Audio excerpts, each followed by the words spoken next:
Please take your seats. We're going to start the show now. You, please sit down.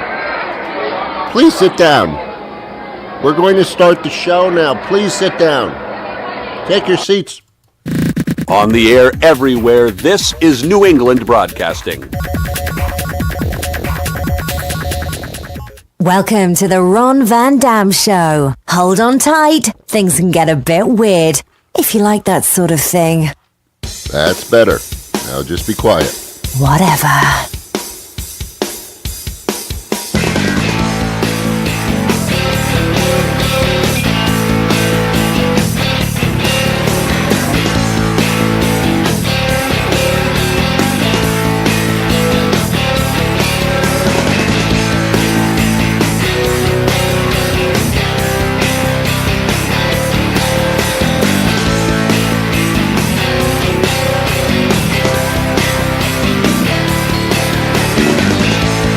Good morning. Oh, God. Good morning, good afternoon, good evening, good night. It's the Ron Van Dam Show. Really? Huh.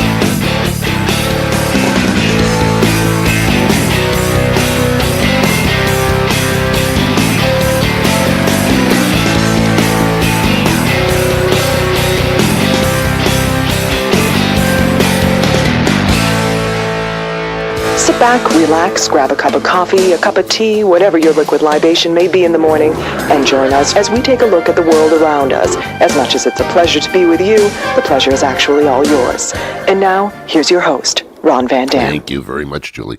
Welcome to the program. How are you? Oh, my God, how are you? Oh, my God.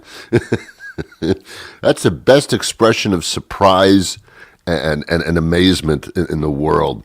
You know, oh my God, how have you been?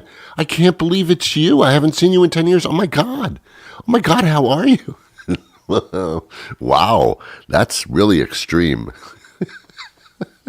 Yeah, I took my test yesterday to become a nurse. Oh my God, how did you do? Oh my God, you took the test yesterday to become a nurse. Oh my God, well, calm down, Jesus.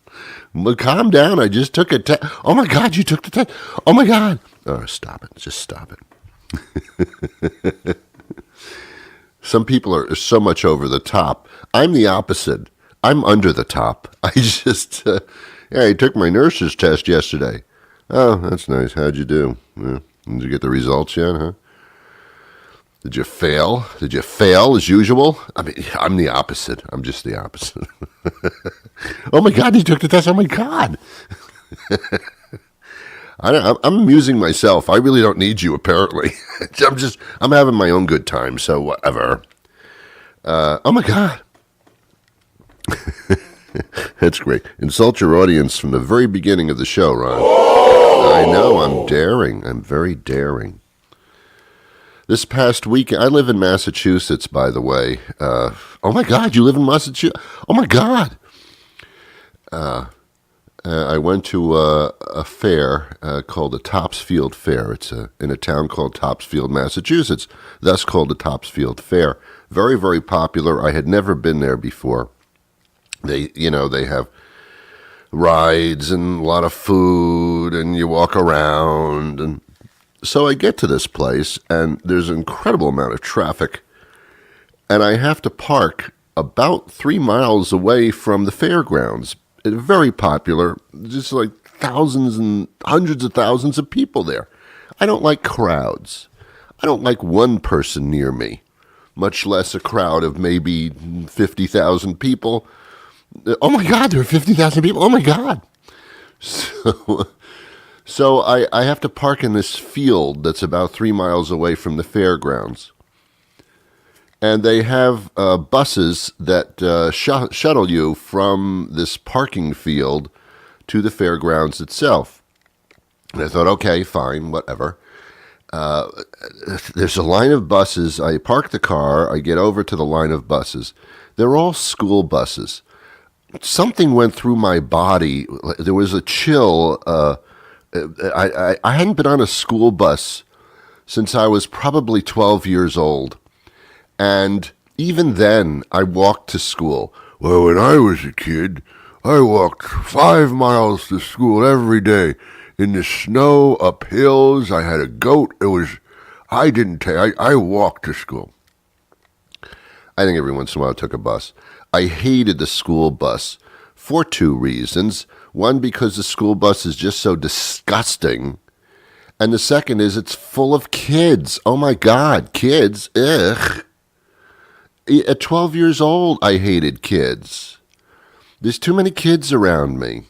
But Ron, you're a kid. I don't know if I am. So there's this line of school buses to get to the fairgrounds, and some streak of disgust went through my body. Oh my God, I have to get on a school bus. I haven't been on a school bus for such a long time. So I walk up the stairs into the school bus, the steps, and I sit down. My immediate reaction was one of complete horror, as if I'm being shipped off to a concentration camp. I know that's an extreme analogy, but for me, it fit. So I sit down in one of these school bus seats, and immediately I realize I can't fit in this thing. I can't fit. First of all, the school bus seats are rather low to the ground, and my ass at my age is quite high off the ground. I'm a very tall person. I'm well over 6 feet tall. I'm approaching 6'4". I'm usually 6'3". School buses and people that are 6'3" tall do not get along real well. So I have to park my ass in this little seat on the bus, and my ass keeps going down toward the seat. Seems like forever. Second problem was my knees.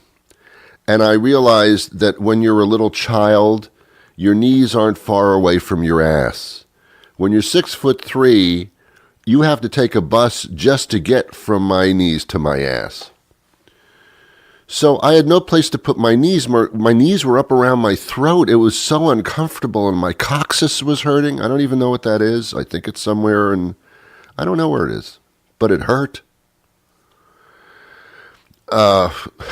So I sat on the school bus. It took about 3-4 minutes for the school bus to get to the fairgrounds, and I was in agony, and I thought, oh my God, what are we putting our children through? And then I had to remind myself, well, Ron, they're children. They can fit in these seats. It was horrific, just horrific. And then I had an epiphany. I can't spell epiphany, but I had one. More apt these days. I had an Oprah aha moment. And here's what it was. Kids today suck. They just suck. Kids are mean little adults. They're mean midgets. They run around, they insult each other, they punch each other, they kick each other, they say horrible things. They're out of control. They're rebellious. I mean, there's little kids I think it's just something we have to put up with is little kids. They're awful. And I do remember the few times that I took the school bus, it was a horrific situation. Kids were just totally out of control. And from what I understand, in the town that I live in, there are no school bus monitors. And I'm not talking about TV screens. When I was a kid, there was a school bus driver, and it was usually a woman who would stand at the front of the bus, in the bus, near the driver, and her job would be to tell the kids to shut up. That's all she had to do. Sit down, shut up, sit down, hey you, sit down, don't sit down, shut up, stop talking so loud. You're making the bus driver crazy, and you don't want that. Sit down, please sit down. Hey you, sit down, don't touch him, sit down, please sit down. That was the job of the school bus monitor. And it worked to some extent. Then I'm thinking, this is my epiphany. Why don't they use the wireless cameras in school situations? It's right there. Technology now is quite inexpensive. You could put a camera on the ceiling of every school bus and wirelessly just have it monitored. And if kids knew that there was a camera in the bus facing toward them, kids would not act up. They're not stupid. Well, they are stupid, but they're not as stupid as I thought they were. Why not have cameras on the school bus? There are no seat belts in a school bus. I don't know why not. Too expensive? That would keep the kid in the seat, wouldn't it? Huh? I'm asking you. I asked you a question. I'm serious, man. No seat belts, no cameras in the bus. Let's get on this right away. Then I thought, let's take it a step further. Let's put cameras in the classroom. Let's put a camera right over the blackboard or wherever you call that thing, so that you can see every kid in the classroom. It can be monitored inside the school. You can hardwire these cameras, although Wi-Fi works rather well. And if you see a kid acting up or a horrible situation taking place in the classroom, you've got it on tape. You've got it stored digitally. And then you call the parent in. And you say, Johnny was very disruptive today. He stood up in the class and started just being crazy and just did and then punched this girl in the arm sitting next to him. And you call in the parent, and the parent will always say, no, my Johnny doesn't do that. My Johnny's a very quiet boy. He doesn't punch girls, first of all. Secondly, he's a great student. He's a very shy, respectable. My Johnny would never do something. Well, let me show you this. Sit down. Look at this screen here. Let me show you Johnny in the classroom. Johnny, you can show me whatever you want. Johnny does it. Johnny! Oh, my God! Johnny! Oh, my God, look at my Johnny! Oh, Johnny! Oh, when I get you home, Johnny! Oh, my God! See, that would prove things. At least a parent would know what their child is really like when they're not in the presence of their mother. Oh, my God, Johnny! Johnny! What? You're acting like an idiot, Johnny. I think cameras in the classroom would be fantastic. Cameras on the school bus. I think now we're talking. I think this would answer every problem that a school ever had with the conduct of a student or a child. I'm telling you.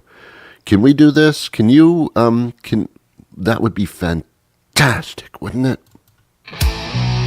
First, they put jalapenos on your hamburger, but that wasn't hot enough. Then came habaneros, but still, that wasn't hot enough. Next came the ghost pepper, and still, that was not hot enough for you. Well, buckle up, tough guy, because Burger Guy thinks you're not man enough to handle the heat of our new, sweet, flaming mother of heaven. What the fuck did you assholes do to my hamburger burger? Featuring 2 of Burger Guy's signature paper-thin patties topped with an experimental hot sauce made from a concentrated hot pepper extract that has only been approved for military use by North Korea. This burger will burn a hole through every inch of your intestines and then slap your mama on its way out for good measure. This burger is so hot they wouldn't let us test it on prisoners. Death row prisoners. But for a limited time, you can try your luck at your local Burger Guy. If you're not a complete pussy.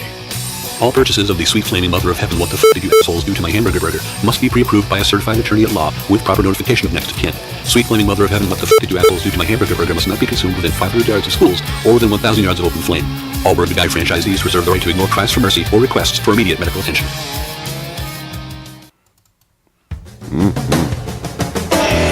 Sounds tasty, huh? You're listening to The Ron Van Dam Show. We do this every single freaking weekday. Unless it's Christmas or Thanksgiving, but even then, who knows? Yeah, that's right.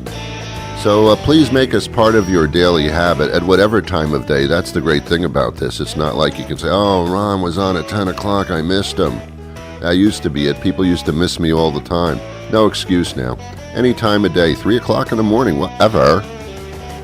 Right here on NewEnglandBroadcasting.com or TuneIn Radio, iTunes, the Podbean Network, SoundCloud, Every show is posted immediately to YouTube automatically. I don't even have to do it. It's all over the place. It's the Ron Van Dam Show. I happen to be that person, so I can really say without any question, I would love to have you here every day. I really would. Let me introduce some of the people that make this show possible. First of all, there's John Shanahan, who does our comedy commercials and the opening announcement and all kinds of other stuff during the show. He's a great writer, comedian, John Shanahan. Look him up. And then, of course, there's Jason Shaw. You're listening to his music right now. Jason writes music for the Ron Van Dam Show. Nice guy, too. Jason Shaw, ladies and gentlemen.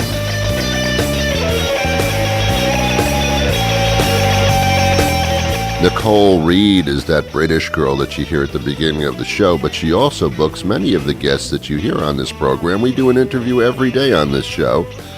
She kind of sets those things up many, many times. Julie Cochran also does our opening announcement thing. Thank you, Julie.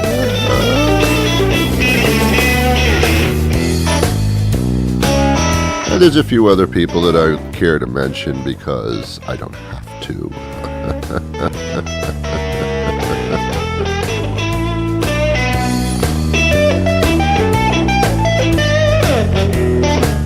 I don't do social media for two reasons. One, it confuses me, and secondly, I think it's absolutely disgusting. But I do have a Facebook page. I'm not going to tell you what it is. You see if you can find it.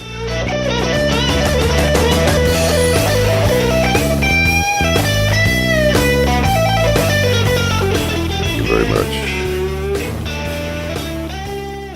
Today on the program, my guest is an expert on cannabis. Oh, really, Ron? I see. Is he your supplier? Hey, that wasn't necessary. No, he's not. And why do you assume it's a he? Huh? It happens to be a 12-year-old child that I met in a schoolyard behind the basketball pole, so there. Anyway, in many states, marijuana is now legal. Here's the problem. Nobody understands that, nor what you can do. The state says it's legal. The federal government says it's not. So what can I do? Is it legal for me to get it, to smoke it, to have it, to possess it? I mean, I know I can't sell it. I get that.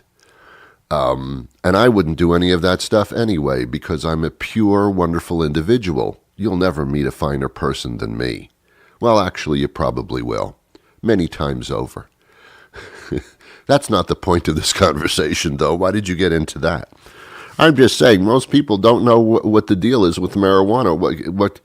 What it's legal in your state you live in, but it's not federally. Like, how the hell do you? Can I grow it? Can I not grow it? Can I do it? Can I smoke it in public? No. Yes. What? I don't know.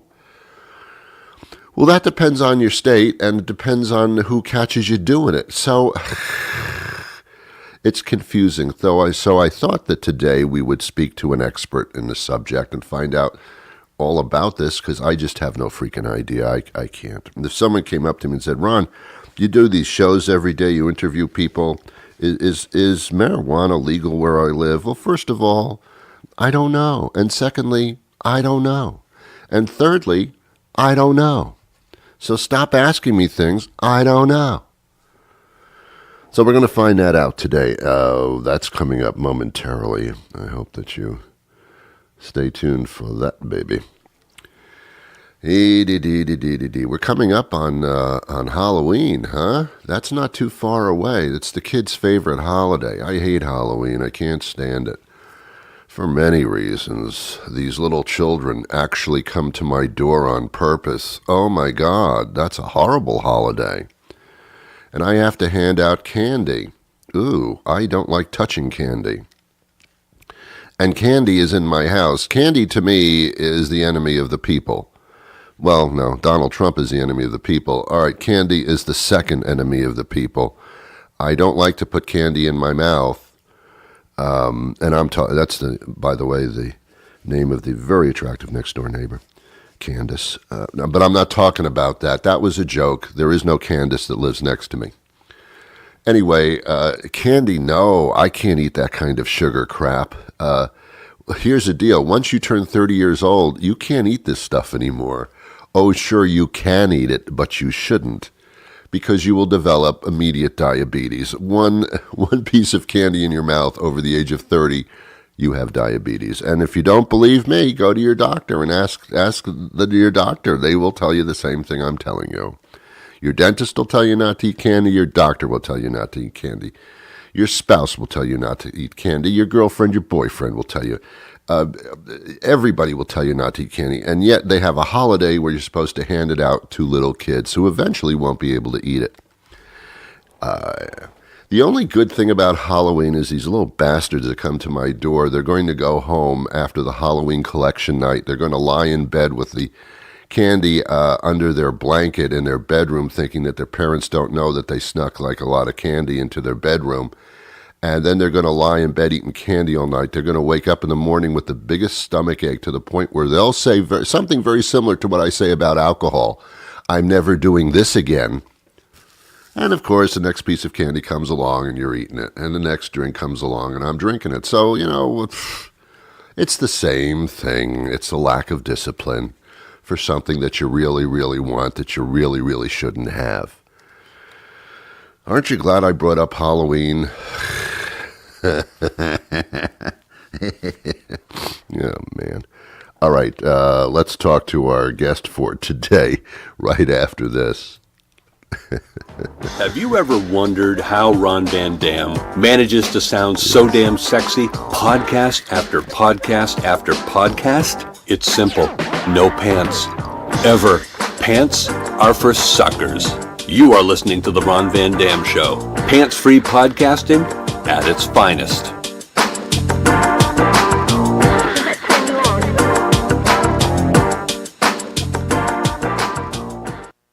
Hey, Dawson, how are you? Hey, thanks. Hey, Dawson. Doing well. Good. How are you doing, Ron? I'm not so bad, I guess. Dawson Hobbs joins us. He's Senior Vice President of Government Affairs for the Wine and Spirits Wholesalers of America, WSWA. And we're talking about cannabis today, which is, we're talking about marijuana, right? Absolutely. Okay. So it's interesting how when we get to the legal stuff, it's cannabis. When it's recreational, we call it something different. Anyway, I'm very confused. Our show is generated out of Massachusetts, which is also where I live, and we have legalized it here, and other states have as well. But I think everybody's confused as to, is it legal or not? Because federally it's not recognized as being legal. So let's start there. Do you even understand? It's confusing. Right. So that's exactly what we want to talk about here today, and that's what our position is as an association, is that it's time for that conflict to be resolved. We think the federal government needs to recognize the right of states to legalize marijuana, but to also recognize that that right comes with a responsibility to regulate it. And we think the best way to regulate marijuana or cannabis is to regulate it in a way similar to alcohol and to model it after the state's alcohol code. Well, that makes sense. They're similar in that sense. You can't drive while smoking. You can't drive while drinking. I get that. Wasn't cannabis use always accepted within one's home? How you got it was not questioned, but if you were smoking in your home, that's perfectly fine. That was always that way, right?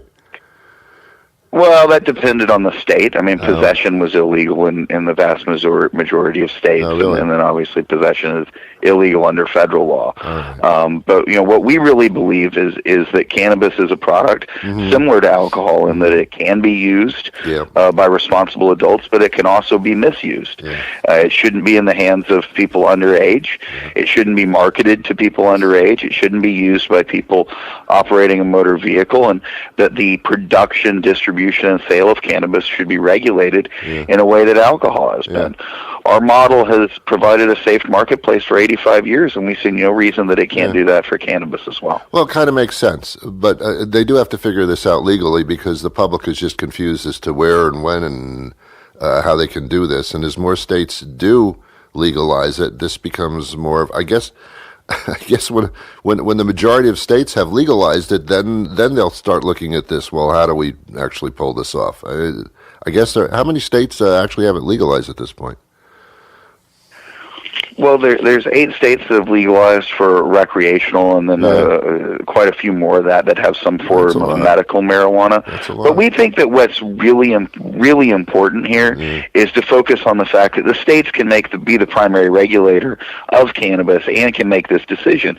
Massachusetts has chosen to legalize recreational cannabis, but a number of other states may not ever choose to do so, or may not choose to do so for a long time, and that's very similar to alcohol. Right. Every state treats alcohol slightly differently. There's slightly different rules on hours of sale, places of sale, and that's because communities feel differently about it, based on whatever their demographics are. Okay.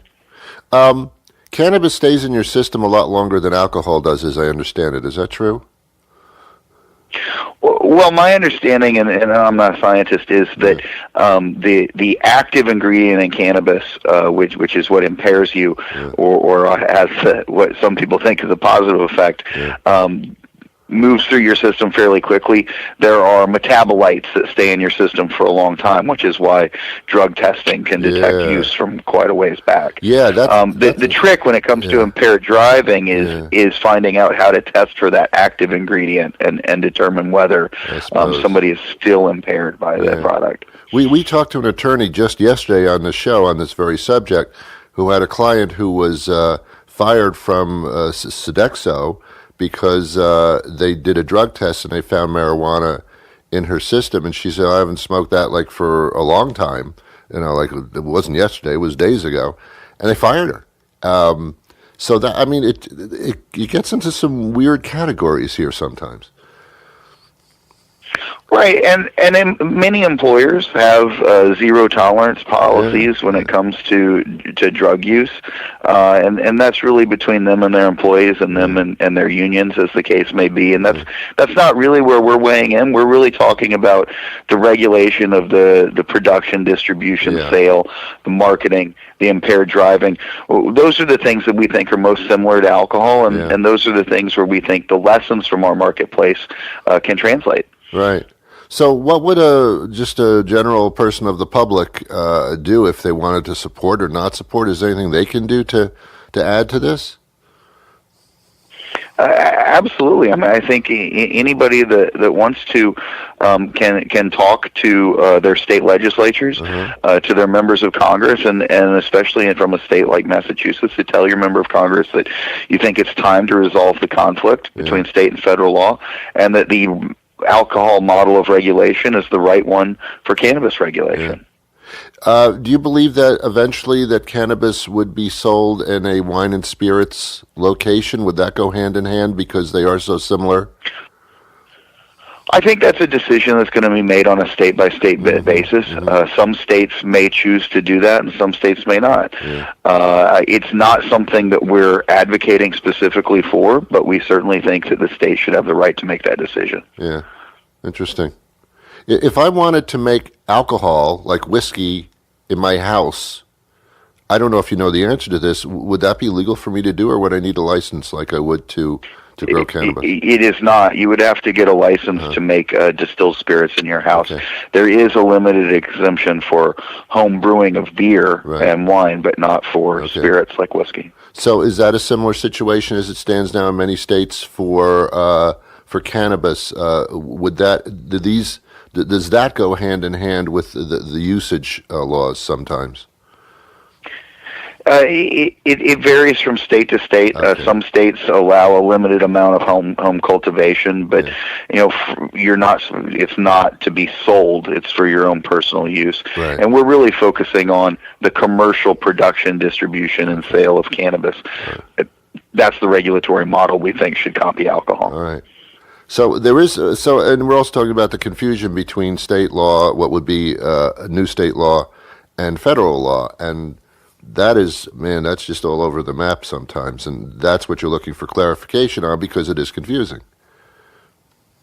Absolutely. We think that that conflict that currently exists is what should be resolved, and it's up to Congress to do it. Yeah. It's crazy enough to drive you to drink. All right. Anyway, how do we get more information about this and maybe even help advocate? You can visit our website at wswa.org. You can also, obviously, as I said, contact your congressman, your state legislator.